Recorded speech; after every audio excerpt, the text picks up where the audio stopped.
Now, listen, just a quick one before you go on The Voice.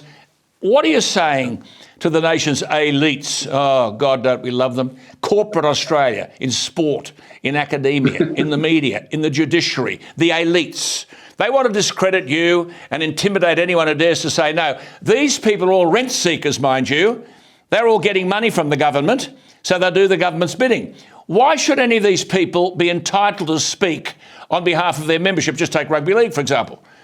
How can they speak on behalf of all the followers, all the parents, all the players in rugby league? What are you saying to these elites? Well, they can't. And what about the next moral issue? What about gambling in sport? Where are they in relation to that issue? I presume they're going to advise their sport and their followers that that's not something that is in the best interest of young people to be introduced to a betting culture at a young age.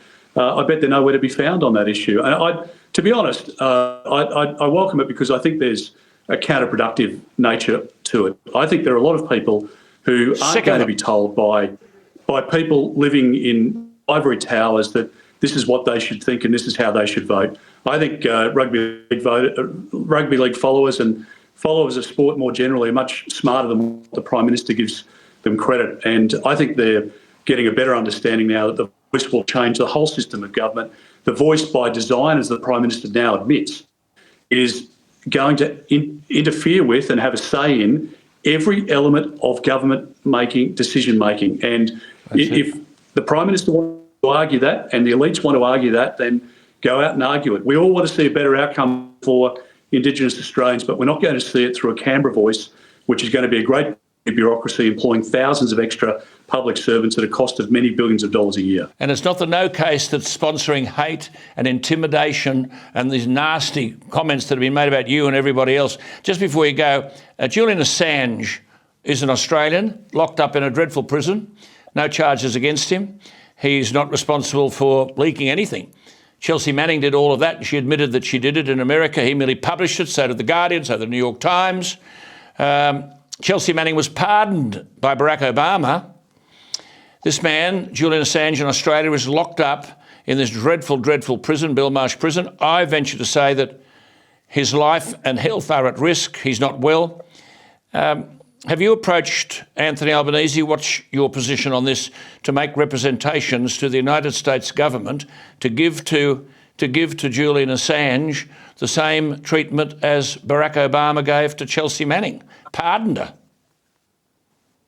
Well, Alan, I made some comments a couple of weeks ago, and he's an Australian citizen. There are serious allegations against him, and being locked in a prison forever without having to answer those allegations, the denial of that natural justice or the ability for him to answer those charges in a court process.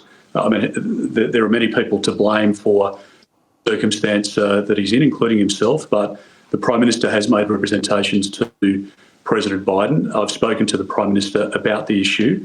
The advice is that the negotiations are best done between our government and the Biden administration, and the public commentary, sort of wide-ranging public commentary from leaders is probably not in that process. So I'll probably leave what I've said there. Right, but could I just correct you on one thing? This man received international awards for his journalism in relation to WikiLeaks. All he did was publish, the same as the New York Times did, and the same as The Guardian did. He's the only publisher in the history of the free world ever to be prosecuted in this way, while others have been allowed to pass. So it does seem as though a lot of false arguments are being mounted here. Surely enough is enough, as Albo said when he was in opposition. He said enough is enough. Well, what does that mean when you're in government? Well, it means you need to follow through on your word, and he's speaking with President Biden, as I understand it. So, obviously, there are different narratives here in this debate, and the Americans have a particular view about his actions, and I respect what you've just said. But these matters need to be dealt with, and it can't go on indefinitely. The matters need to be brought to a head, and that's, I think, is important.